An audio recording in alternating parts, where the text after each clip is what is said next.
attachment doesn't want to see all these things. And attachment prevents the reasonable mind, the wisdom mind to come in. Will it get rid of your attachment? Yes, very often it does, because you go into a different mind. You see, getting out of these minds of attachment and anger is like changing filters. Yeah? If you have a delusion, if we have anger, there is a filter there that doesn't see the object clearly anymore. Whereas if we go into the mind of compassion and things, I have attachment, I suffer. I see all other people have attachment as well. I am not so important now. Other people are more important. Let me take all their attachment upon myself. Then the filter of attachment changes into the filter of compassion. Because you're not really looking at that object anymore. You're looking at your mind. And you're looking at all sentient beings. The best thing to let your aversion and your attachments go away is to take away the object. To change the object. Because it's the object that is the basis for bringing up these minds. The contact with the object is one of the causes to bring up these minds. But it's not the object itself that is the main cause. The main cause is your karmic seed. The main cause is your relationship to that person. The main cause is your preconceptions, how, for example, that person should be so that you can finally like her. I had problems with my dad also, because also we're very similar, but we do love each other, because he's also not alive anymore. So I had this image of my dad, the perfect hero, but he had flaws. This hero wasn't the real hero that I wanted. He should be perfect. Because why does he have to be perfect? Because I love him. So then I tried to make it, the image that I had and what he was, I tried to, so that he would fit my image. Of course he didn't like that. For him, he was good enough the way he was. And it's true, he was good enough the way he was. The moment I let go of that ideal image that I wanted, or that ideal dad that I wanted, then the relationship became incredibly deep and incredibly good. But as long as we want to model the people so that we will like them, you see, it won't work, because your mind will want something different. When you have aversion for something, or for somebody, whatever that person does is wrong. If you have attachment, if the attachment is still there, whatever the person does is right. Even the person smells terribly. If you're deeply in love with that person, you breathe that in, the scent of your lover, and it's like, wow, it's so virile, you know. If it's a colleague in your work and he smells so bad, and so strong. It's not bad smell. We label it bad smell. It's strong, and he smells so strong, we go like, ooh. So what is it? Is it good smell? Is it bad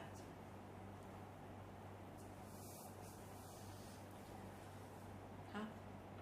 It's neither. It's the mind who is busy. It's mind who is labeling it as good or bad. Good or bad, totally dependent on each other also. There is no good, there is no bad. So what we want to do, usually, with all your questions, what about if that, yeah? What we would like to do, we would like to get rid of bad, so that we have only good. It doesn't exist. It doesn't exist. If you don't have bad, you don't have good. There is no such thing as all good. Because we have a mind that lives in duality. It needs that duality to be able to function. It creates that duality. So if we want to have good, we need to have bad. Then you can ask, what does a Buddha have? Buddha probably has freedom, which is neither good nor bad. Whatever is for a Buddha is okay.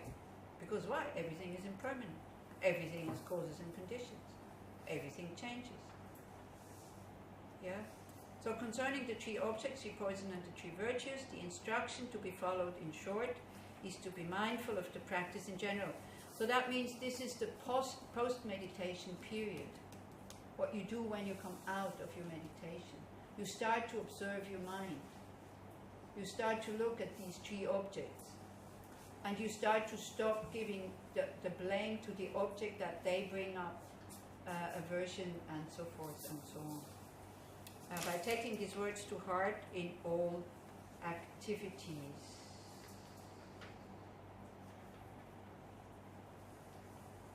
And very often we give what is called improper attention to these objects.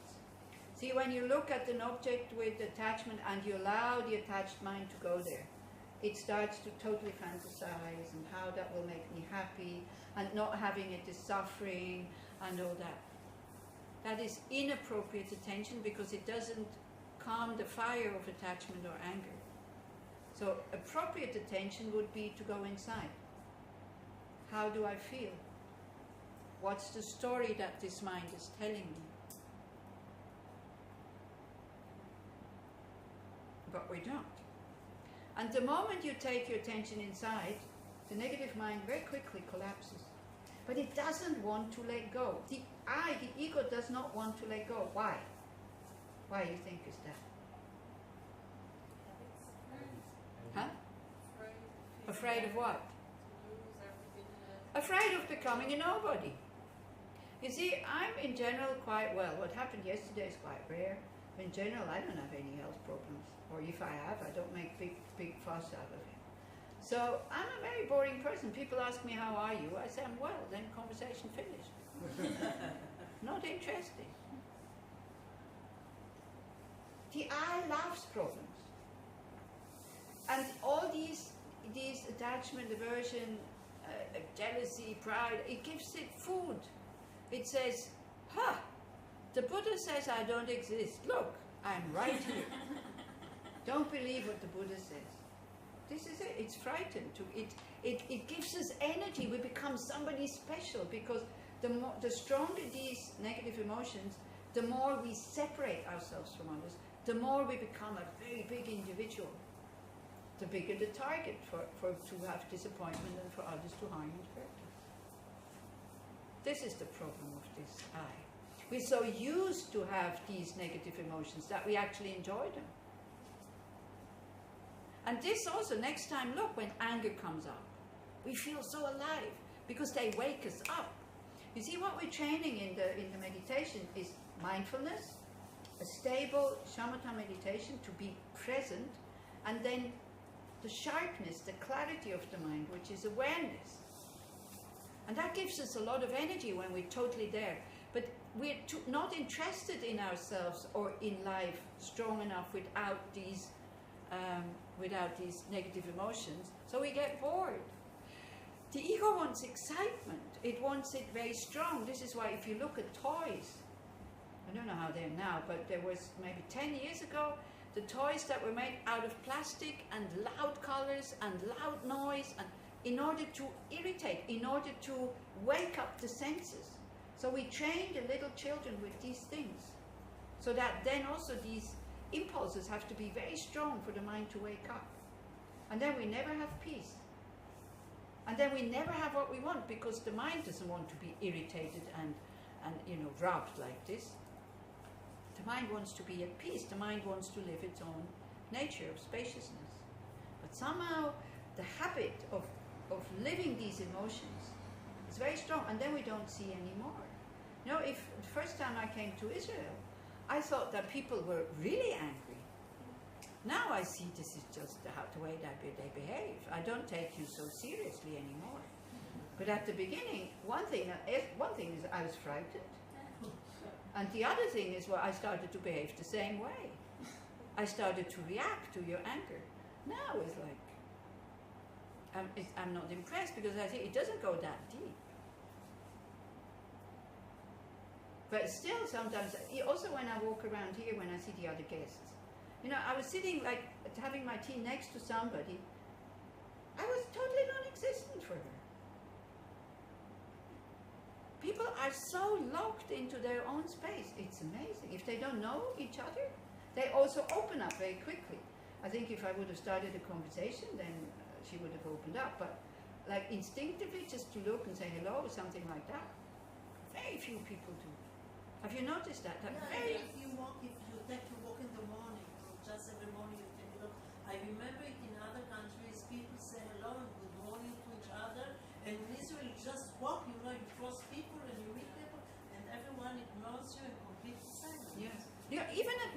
don't look, even though I look really strange.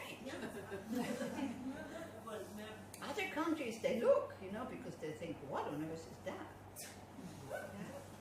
And then you get lonely, and then you have to defend that space also, and then, you're not in contact. The more you feel connected, the less fear, because the bigger your mind becomes. The smaller your world, just me and I, the more fear you have. Because the mind, that very spacious mind, is very compressed. It's also fear to make the contact. Huh? I think she noticed you, but Yeah, she yeah. was afraid to make the contact. Maybe fear An of Israeli rejection woman. or something. Yes. Yeah, Embarrassment. It's ego. But also fear from contact. She didn't know what to Shy. But sometimes you don't want to interrupt the other person. I will not start talking to people on the train because maybe they're not interested in being You don't need engaged. to talk, you can just make eye contact. That's not talking. Many And smile. people are not interested in being engaged all the time. They feel Well, we're not on a full train here in Yechiam. Not exactly, is it? It's not exactly a full train. But because the way you look, Huh? maybe because the way you look specific, she didn't want to interrupt you. I don't know. I also think she may thought it would be Okay, I tell you another thing. Now I go on a bike sometimes and I look totally ordinary. Because on top of it I have a hat, so they don't see I have short hair. It's the same thing. Is these clothes? So your theories that you have, they're not holding. No, they're not. I say for Because myself. I do observe people here. I do observe people everywhere because I want to make contact with them. Not contact to start a conversation. Just a short moment of connection. To realize I'm a human being and they're a human being. It's very difficult to do this. You're the best at not smiling back. Not you personally, but the Israelis. You're the champions. When I just say hi, hello. So, very often, because I really mean it. Because the moment I say hello, and the other one recognizes another human being, the heart opens very quickly, and then it might close again. So I'm able to make a connection and give them a short moment of happiness because they smile. And if you're really serious about this, then the other person will crack up. And because I mentioned that in every course almost, people try, and they try to make eye contact. And it has an influence. Definitely on you, because there's less fear. They don't want to know anything about you, that's fine. What did you exactly want to say? The fear of being rejected? Yes. By saying hello, how would I reject? How would I reject? Make you dry. Huh? When you lie to someone and they don't react, so you're like, okay. We call it make you dry. Well, if I would have, on the ego. if I would have that fear, I wouldn't. It's like you want to give someone high five, but they don't. But that's give what back. they do if they don't respond to my hello. That's what they Yes, do. yes. That's what they do. They reject me. Everyone is also suspicious. Okay, so what I'm saying now, everybody likes to make connections. So if you see somebody that meets your eye, don't go like this until they get your attention, and you smile at them, you say hello. And I have really funny encounters sometimes. So going up the stairs in Ganair, somebody coming down the stairs in Ganair, and he looks at me, and I say hello. And he goes, I go, and then he looks back, and he says, do we know each other? So I said, no, we don't. And then he looks at me, he says, then he notices that I was different, and then he says, what is this? Kind of this thing. Are you some kind of, religious? So I said, yeah, I'm a Buddhist nun. And then he says, and? Does it help? The responsibility of a Buddhist that you always have to be happy. So I said, yes. I could have said, yeah, it helps. You don't react negatively if somebody looks at you in quite a distance. It wasn't, he's going up, what is this? But it doesn't affect me anymore. Because I had to learn this. I had to learn to go in the street with the robes. So to give people the permission to look at me in whatever way they want to look at me without getting upset. Because they're not aggressing me as a me. See, these people are, the rejection is, I will be rejected. They don't see what if I get rejected, it's not really me because she doesn't even know me. What gets rejected is because I'm a woman, if I would be an Orthodox man, or a Muslim or whatever, or because I'm Israeli, because this one is not an Israeli, or whatever. So we identify with the rejection, not even analyzing that it's okay if she rejects me because she doesn't know me. It's okay. But we take it personally. We take everything so personal. This I, this me. And then it exaggerates. No, I'm not criticizing. I really love Israel, so I think you noticed by now. Otherwise I wouldn't be coming anymore. But at the beginning, I said I needed a break. I said I need to work with the way people behave here, and I need to work with my own mind. I made it actually public because I had exploded in somebody's face. And I felt terrible about this, because I thought I cannot allow myself to react like this. So I said I need a break, so I didn't come for 2 years, I think. I didn't come every year. Well, once I had a break for 2 years. And then I came back, and then I was okay. You know, I'm not criticizing that the way people behave and the way they are. I can see the suffering. I can really see the suffering of this whole baggage of history that you carry along. It is so heavy. It is really heavy. So I think sometimes it's time to let go a little bit and to empty that backpack. You know, that we're not picking up every stone that lies on our way and put it in and put it in and put it in. Yeah. So, and how can we do that? By going to the point point A in point 2. Training in the ultimate awakening mind. So when stability has been attained, impart the secret teaching.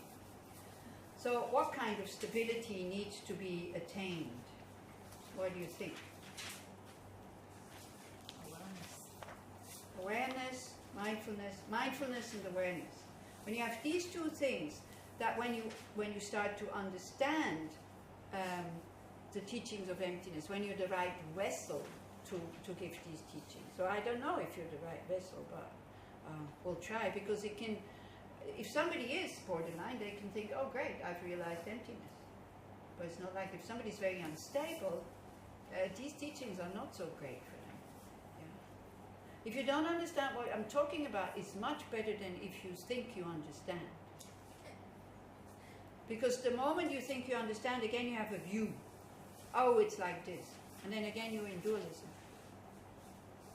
Because in order to have a view, you need to have, like science, you need to have another view that contradicts it. Otherwise you can't have a view. So this is where Chandrakirti, in his Key to the Middle Way, he is refuting all the other views without having his own view. This is how subtle, actually, this whole thing on emptiness is. So at the beginning, don't even try to understand. Just see the mistake that we're making. Just see that whatever we see is projection, is exaggerated. We still have to react towards it like in a dream, but it will be like a dream. So when stability has been attained, impart the secret teaching. So it's like which disciple, and the disciple to really seriously talk to them about emptiness and the nature of the mind and all this would be somebody who is has the determination to really learn and to continue to listen to these teachings, because it takes a long time until you understand what is being rejected. Because at the moment when you listen to me, you throw out too much, because then you think, okay, then nothing exists. Yeah? That's the first step that we make. First we see too much, we add something to the basis. The basis here is just the parts. So we add inherent existence. Then the moment you have inherent existence, you add good or bad. Then you add mine. If it's mine and it disappears, disaster. If it's somebody else's, if it belongs to the Dharma friends, it disappears. For me, maybe also disaster, because you shouldn't steal from people who do Dharma practices, because heavy karma. You shouldn't steal from anybody anyway. When you notice that you've taken a pain with you, bring it back next time. Especially with the books. Take really good care, because you cannot imagine how many books disappear.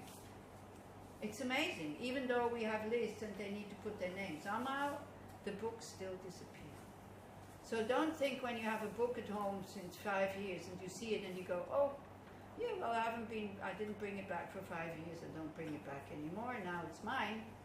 Then the karma of stealing has been completed when you think, now it's mine. So, somebody who is determined to learn, and also after the conventional bodhicitta is firm, then it's okay to talk about ultimate bodhicitta, the emptiness. Because otherwise you fall into nihilism too quickly, to that kind of stability. So then what you do is consider all phenomena like a dream. That all phenomena that we see lack inherent existence. Do you understand inherent existence? Like a lack, a missing of real, truly good or bad, real, truly existing from its own side out there. Yeah? And especially that also phenomena, also the eye. You know? With the body, we understand that the body is impermanent. So when we look in the mirror, we look at old photographs, we see that the body has changed. That's okay. With the mind also we know that the mind changes all the time. Happy, unhappy, inspired, totally bored, whatever. So each time we identify with one of these mind states. But the I that identifies with these mind states remains the same.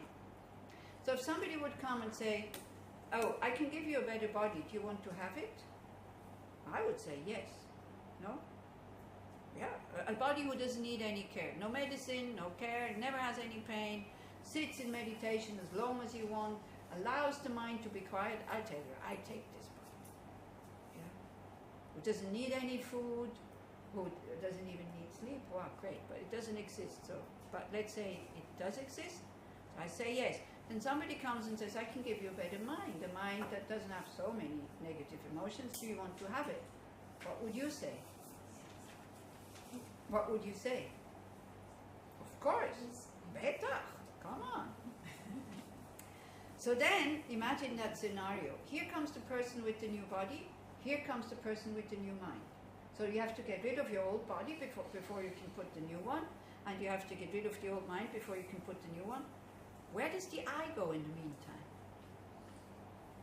So you have a feeling of, I is still the same with the new body and the new mind. And that's the mistake. That is the mistake. We have many, many, many personalities, we have many. But there's no I that is that. Because we also don't have a feeling of multiple I's. We only have a feeling of one I. So which I is the real I? The happy one or the sad one? Because they're contradicting again. So this is what we do.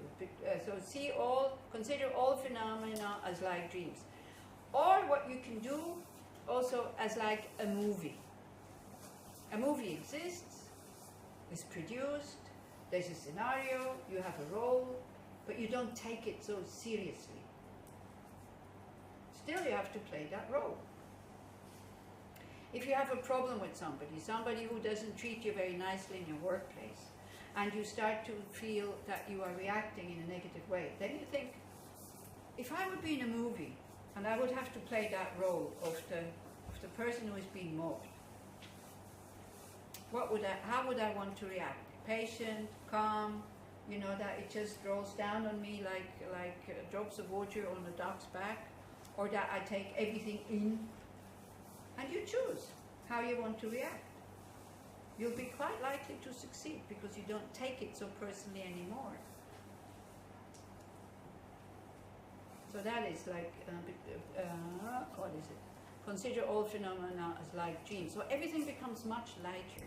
Also as a dream in like impermanence. Dreams finish. Situations finish. You see, sometimes we get so upset. Or, let's say, again, the workplace is perfect. Probably all of you have wonderful work colleagues that don't create any problems to you, I guess? Yeah, okay, sorry, so then it doesn't apply. But do you know other people who have difficult workplaces where they really don't want to go in the morning and are so happy when the day is finished? Okay. You know people like this? Okay. So, if it's you, it's even better, the example. So, imagine you finally find another job. You're finally able to hand in your, what's it called? Resignation. That you, how do you call this? Resignation. Resignation. Resignation? Letter of resignation. Huh? Is it a new job? Yeah, well, you know, when you want to quit your job, you have to write a letter. How do you call it? Really? Resignation. It's like you resign. Yeah, you resign. Okay. Resignation is also. German is Kündigung. So Kündigung means I finished this. Like Schuldigung? Huh? It's from Schuldigung? Kündigung. It's from No. No, and Entschuldigung is please take away the guilt from me. Schuld is guilt and End is take away. So this is why we shouldn't say Entschuldigung, we should say es tut mir leid. I am suffering because of that. This es tut mir leid, I suffer because of that. Entschuldigung is like kind of, come on, give me back my peace of mind, take away the guilt from me. So it's not fair to say like this. But we'll talk about this in the Yom Kippur retreat, how to entschuldigen and how to use the slicha and all these kind of things. So you hand in your resignation. You know 2 more weeks, then it's finished. The situation is still the same, maybe worse. How do you react to it? Do you still react so strongly to this very unpleasant person? You don't care. You don't care. You know it's going to finish. You know, the last winter that I had in Dharamsala, I thought it was the last winter. It was probably the coldest winter that I had. I didn't suffer because in my mind it was, wow, this is the last one. Then I still had to go 2 winters because of this preordination course. Yeah, but because I thought it was the last winter, I didn't suffer. There was the pain of cold, but I did not suffer.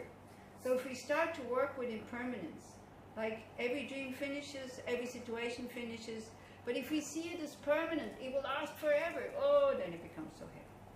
This is why. Like a dream, like impermanent. Next one is examine the nature of unborn awareness. This you do in your meditation. When you sit and you start to not so much to look at the content of what the mind has. You know, when you do vipassana, you look, oh, this feeling, this is emotion, this is that, this is perception, this is thought. So you make a step behind and you start to look at the mind, at awareness itself. Can you find a real beginning to your awareness? No. You just think there is one. But can you find a beginning? Can you remember when you became aware? And even if you think, yeah, I remember I was 3 years old. Do you think you had no awareness because you don't have memory of awareness when you were a baby? Then look at babies. Babies also have awareness. So this is why this unborn awareness doesn't have any beginning, doesn't have any real end. And it's also dependent on the moments. The moment that I have now is dependent on the previous moment. If there wouldn't have been a previous moment, there wouldn't be the moment now. And that moment now becomes the support or the cause for the next moment. And that's why there's this continuity. This is what continuity means, dependence, not inherent continuity. Continuity is dependent on moments. Otherwise there's no continuity. Does that answer your question a little bit? Kind of, it contradicts, emptiness contradicts continuity. Don't forget, emptiness and conventional existence, they are not the same.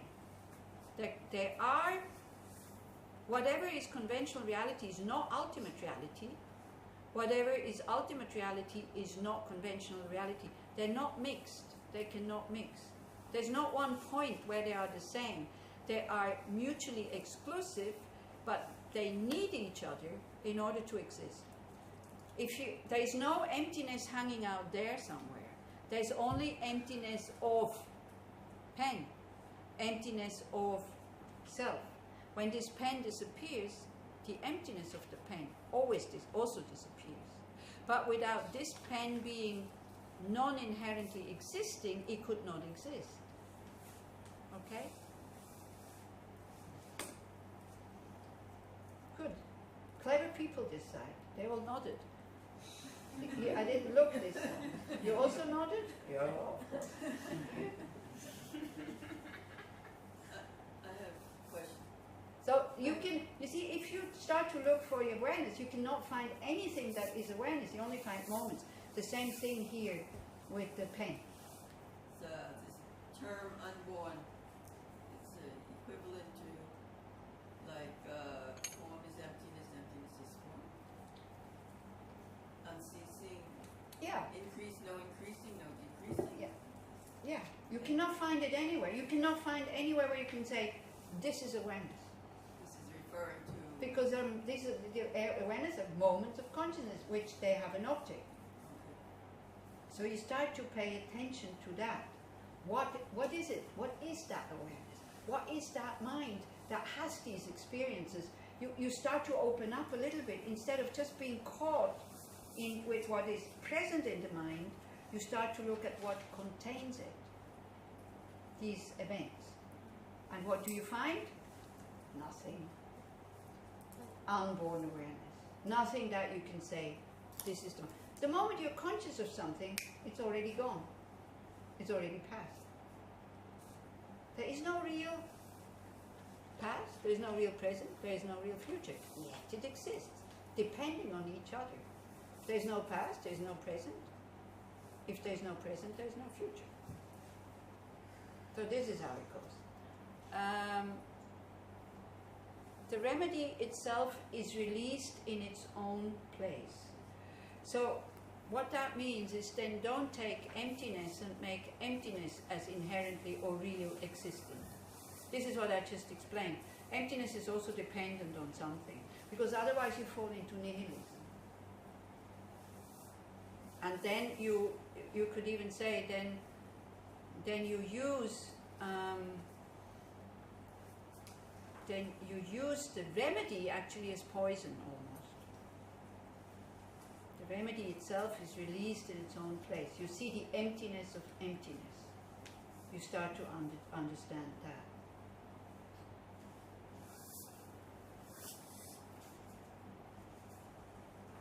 And the next one is place the essence of the path on the nature of the basis of all.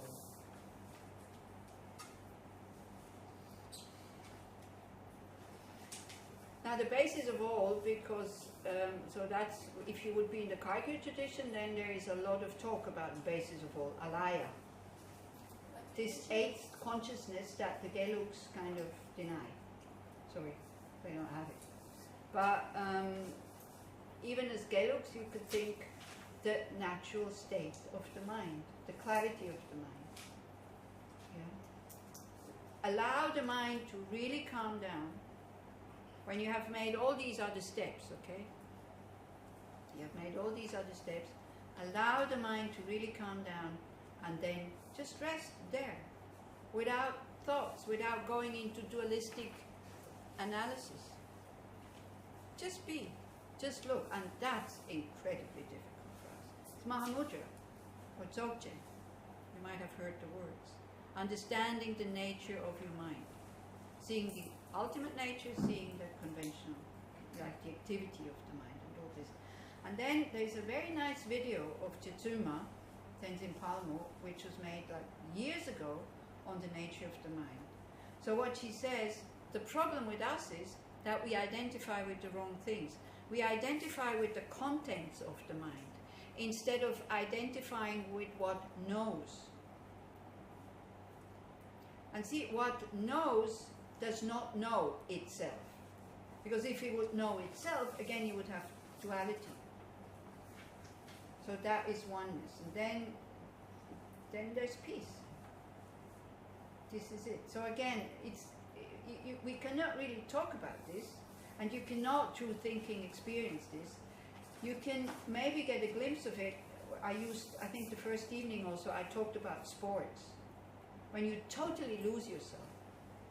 When there's no more action, I doing something. When you and the action become oneness. That is similar, only similar to that state. And these moments of union are very, very short. And because they're so pleasant, then we go, oh, what is that? And then it's finished. Because then again, there's somebody who is looking for something. You can do it on music. Music too. Music too, okay. I'll leave you the music. I had a few moments like this. Huh? I had a few moments like this. Yeah. Music, dancing, anything you're good at. You need to be good at it so that it starts to flow, that you don't need to think about this. And one can attain that state in meditation without any music. So this is what one is trying to do. So we're not, because you see, I remember also at one point somebody used dancing, and she said, well, whenever I feel bad, I dance. And it's true, she was a very, very good dancer. So at the time of death, my refuge will be dance. I said, well, I doubt that you'll be able to dance at the time of death, But you see, we say these things and we're not even aware of what we're saying, because now it works.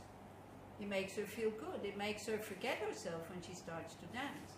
And because this is our basic being, to be this oneness.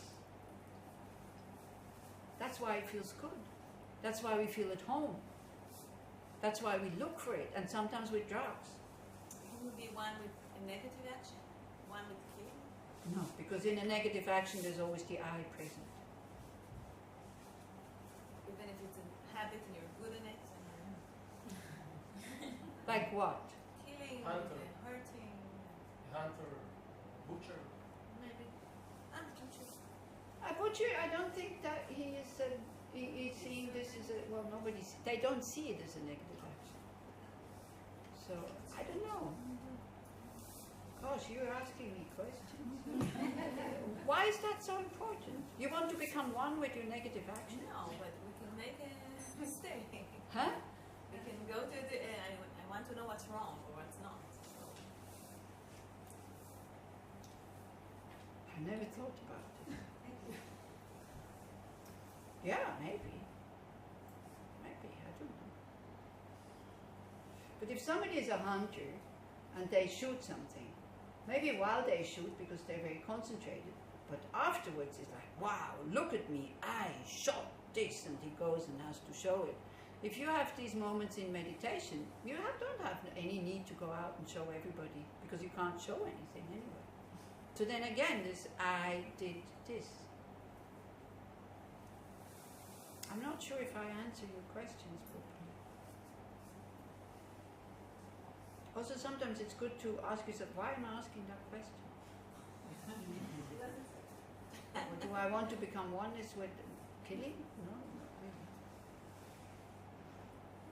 We're talking about meditation here. We're not really talking this again. Skiing and all this music. It's just examples that we have short glimpses, but we're not. I'm not telling you that you should go skiing.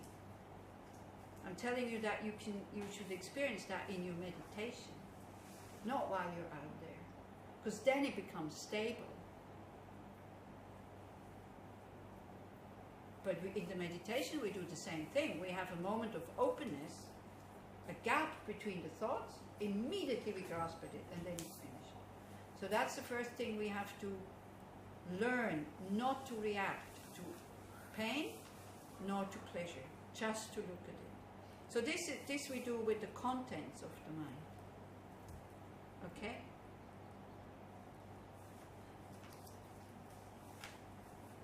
I'll think about this, if one can become one with the negative action. Yeah, I guess so. But then it's still negative karma. So why would you do it? I'm not so sure, because you kill somebody And you definitely, if you would be one with that what you kill, you wouldn't kill it. You would understand that this thing suffers. You would understand the pain of that animal. I would think. If the mind would be so clear. You see, again, it's not an oblivion. It's not that you're not there. It's a total clarity, a total awareness. You're just losing yourself. You're not losing what you're doing.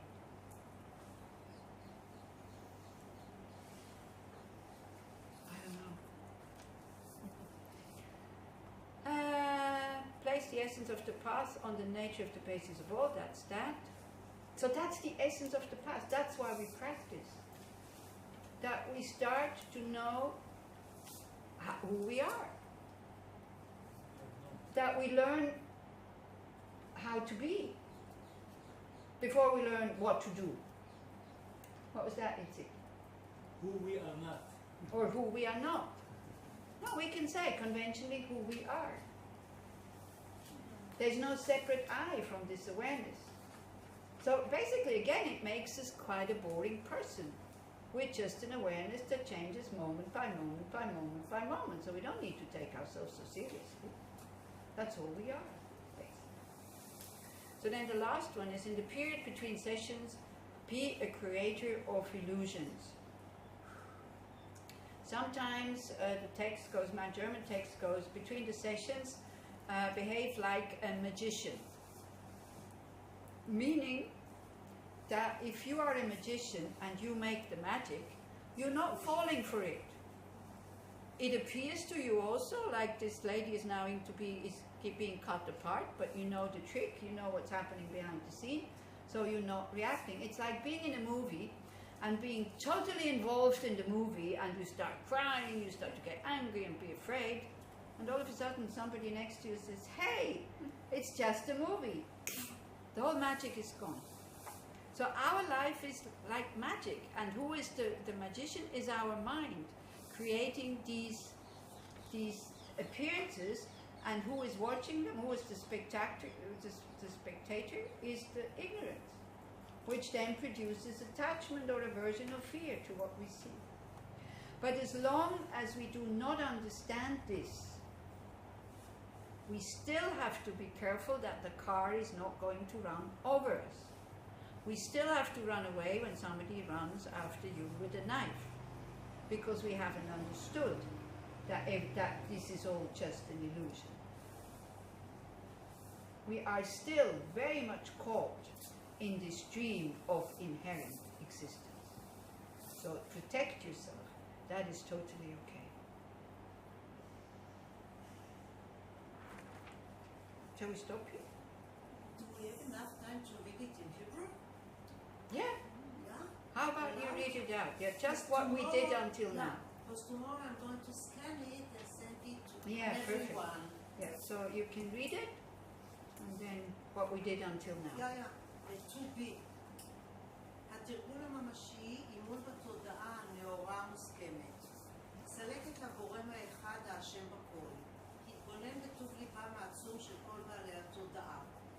תרגל צירוף של נתינה ולקיחה. יש לתרגל את הנתינה והלקיחה לסירוגין.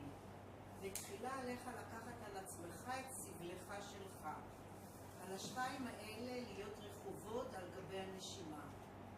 בנוגע לשלושת המושאים, שלושת הרעלים ושלוש המידות הטובות, ההנחיה שיש